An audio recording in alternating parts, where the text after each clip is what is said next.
mass incarceration, fewer people incarcerated than their cutbacks of jobs. Yes. In the 80s and in the 90s, there was a new industrial revolution. Most of the manufacturers left the country. Jobs were lost, okay? People were retrained into other positions and other employment. The very same thing can happen here. Even with the new technological revolution, we found that a lot of people lost jobs. And people are being retrained now to participate in this new industry. That has been the nature of capitalism. And as we move from industry to industry to industry, people are retrained. So I don't see a problem with it in any sense of the word. I would only add that one comment that Ms. Alexander says is that a nation is a choice.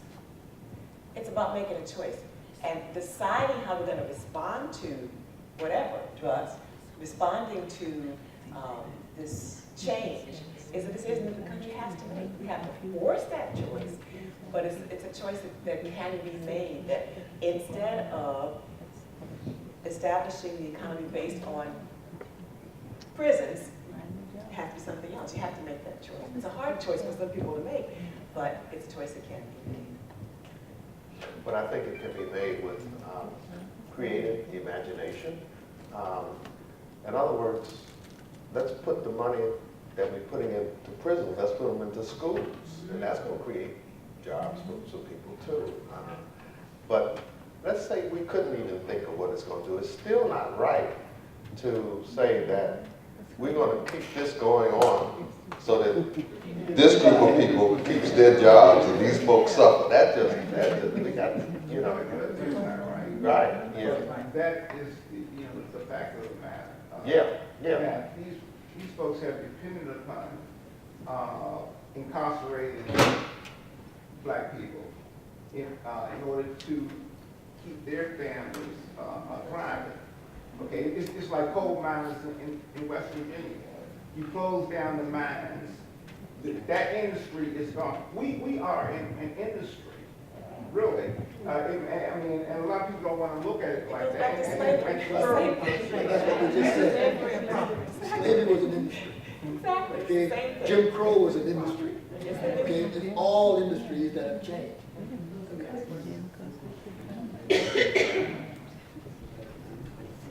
So the question is, what about turning it around? Why don't we have jails? I'm talking about black-owned jails where we really turn prisoners around, okay? The money is monetized. I was looking at the money involved there. We can take the money, it could be a nonprofit thing, and put the money back into the community. We don't have to dog prisoners out. And that's We can rehabilitate them. We're going to visit that at the end of this session. We're going to come back to that. Okay. So that's a question. Okay.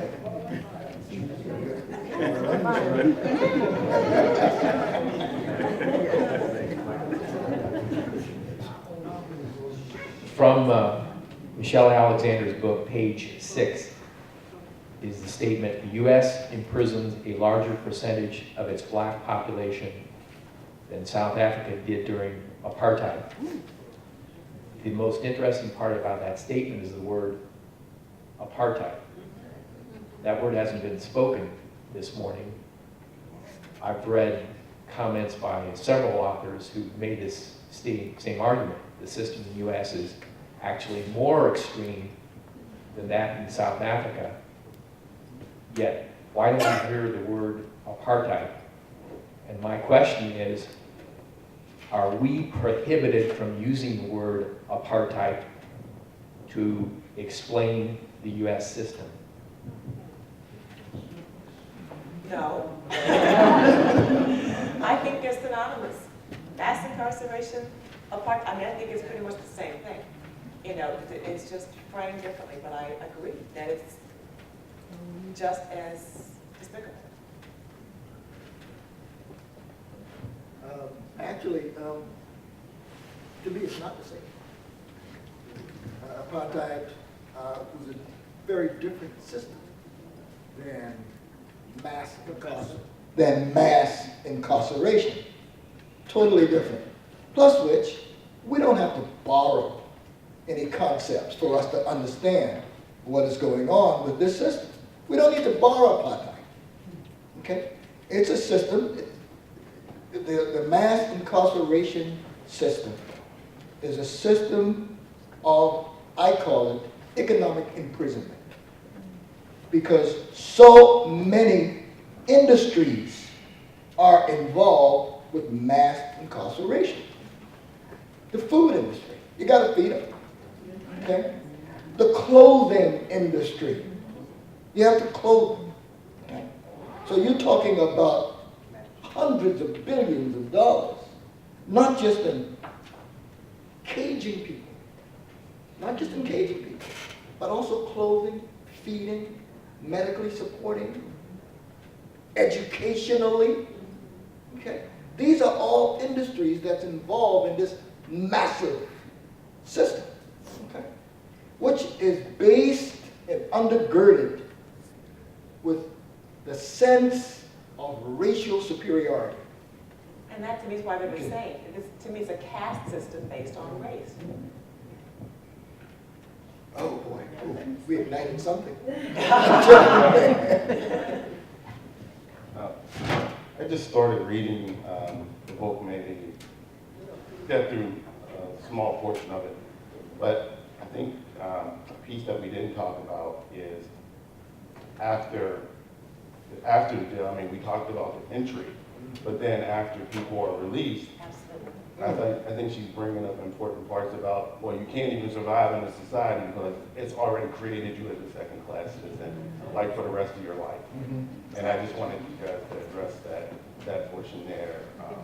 If we can't deal with the front end, we might be able to deal with the back end legislatively. And then thinking about the front end of people being arrested, especially because of drug crime, now there's been an explosion in heroin use, and it's showing itself mainly in the white community. And I'm starting to see articles about how police are approaching it differently. Absolutely. Rather than drawing It's them not in. race.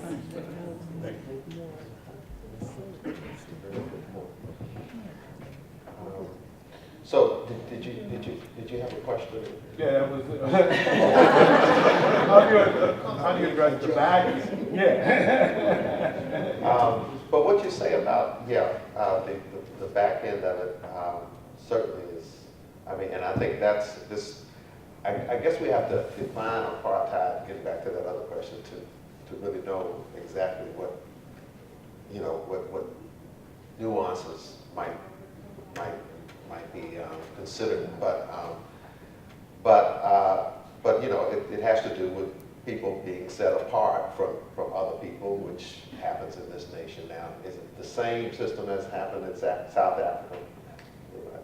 There are many similarities. Maybe there's some other technical aspects to that definition, as you understand it, that we may not have. But when Cheryl talked about the caste system, it means that once people get caught up into that criminal justice system, that they are, it's like they're labeled for life. Even if they're just arrested, they don't even have to be convicted to have that stigma follow them, And so, voting rights, housing, education, employment, health benefits, etc. All of that is connected. And did I mention voting rights? Did I say voting rights? I started with or the right to serve on juries and all of that.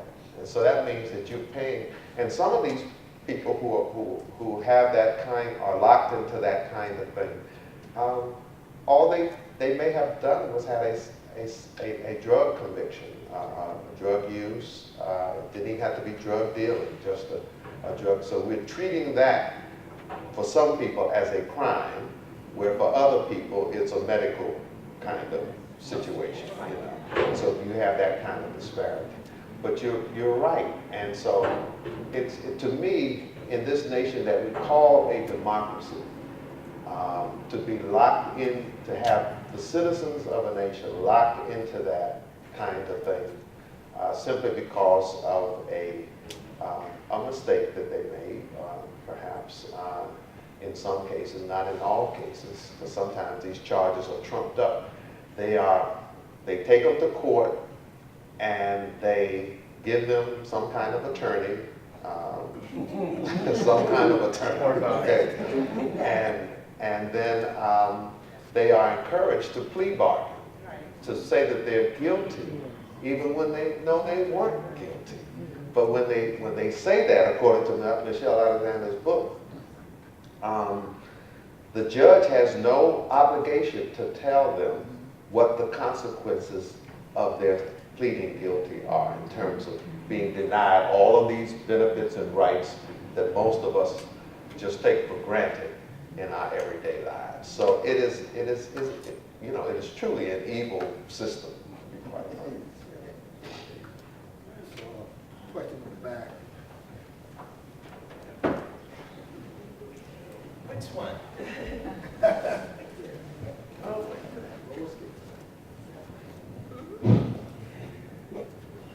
Excuse me for not standing. Question. In this age of social media and 20-second sound bites that encourage short attention spans and little true intellectual activity of young and old, how are we to battle this sense of sleepwalking, this desensitivity to things that are happening to our community right out in the open where everybody can see them? How do we get people to pay attention to the enormity of these issues and make them become more important to people than popular culture and mind trash?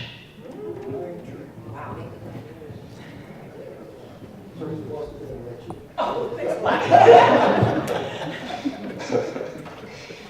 I think this kind of forum is very good for that. I think that, again, it's just a matter of we have to keep getting the word out.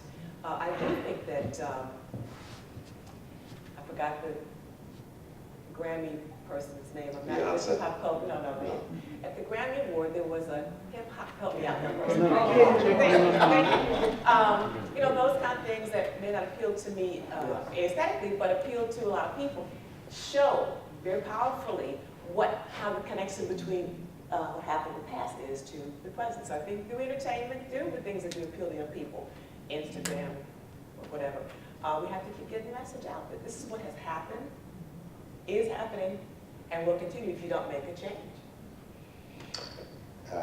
And I agree. I think we have to change with the times as well. And if whatever, I mean, certainly the young people younger generations are getting the messages that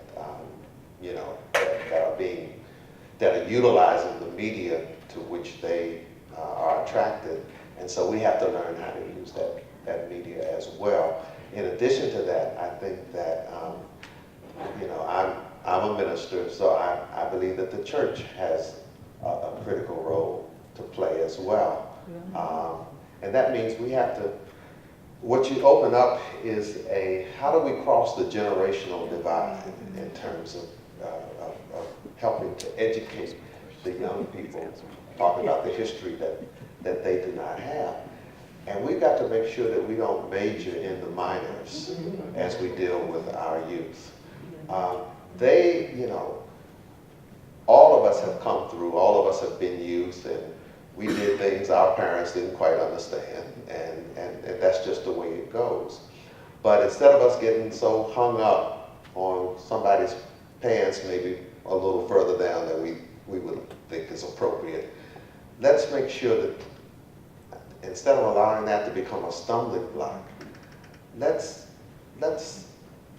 deal with the things that we can relate to them on, so that we can open their ears and their minds to receive some of the richness of the history that we've been through. And I think that somebody asked earlier about the history piece. And so I think you open up something that's very significant in terms of us trying to, young folk can learn from older folk, but also older folk can learn from young folk. And I think we have to work together. Okay, we're going to take one more question, and then we're going to move into the final segment, which will be some solutions. Sir. Yeah, and you guys may or may not be ready for this. It moves towards, I guess, maybe a summary. The way I was trained metaphysically is that once you clearly define a problem, and let's face facts, Michelle Alexander has clearly explained that there's a problem, and most of us in this room know that there's a thing known as the criminal just us system. And what we really need to do is focus now really on solutions more than anything else. I guess that's what I'm asking you guys, and maybe everybody in the room. Hopefully somewhere there's a big brain here that can figure out that we need solutions more than anything else. That's where we are right now. Yep.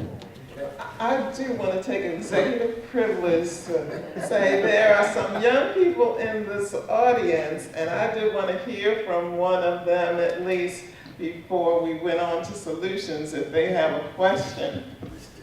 Brave young man.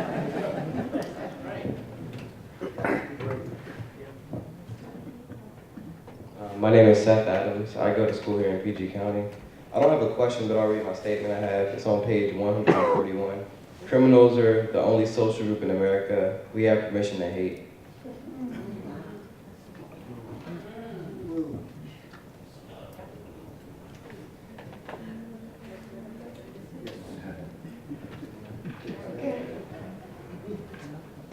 Well,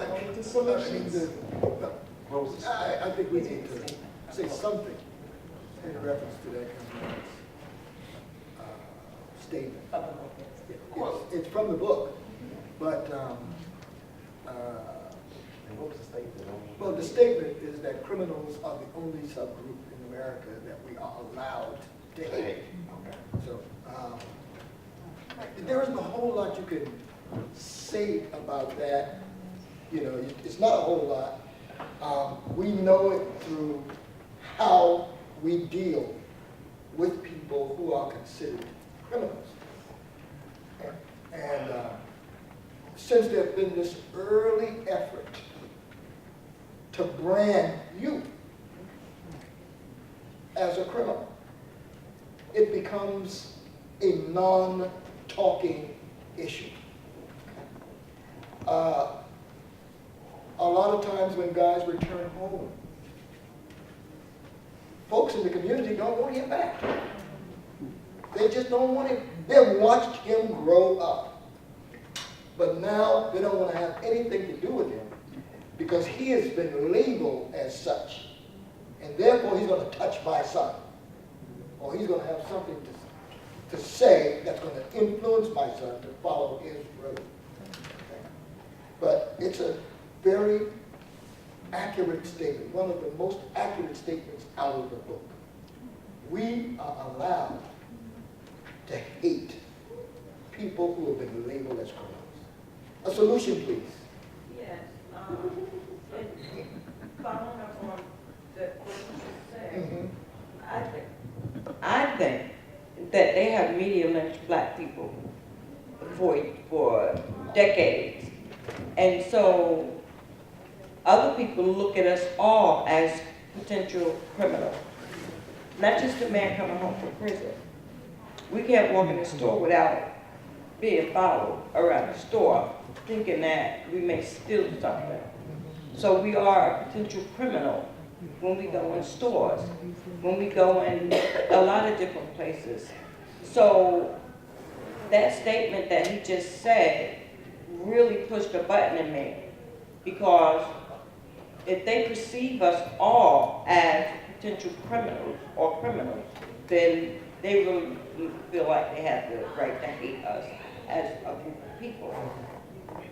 As I said earlier, there was a concerted effort to brand you as a criminal. You inherit these criminal and immoral behaviors.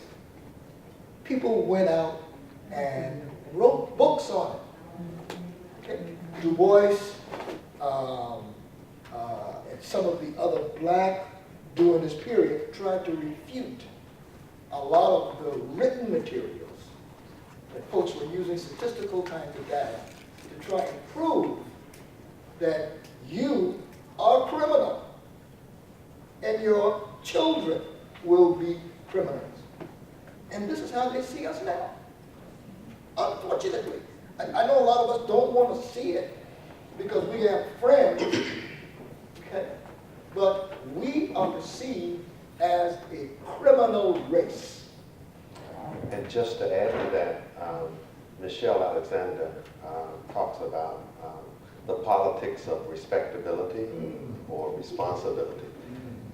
And this happened earlier in the 20th century when a certain group of black people thought that if we just conducted ourselves in a certain way and we had good manners and exercised, good morals, that would change this perception of us as being criminals. You're not going to call his name?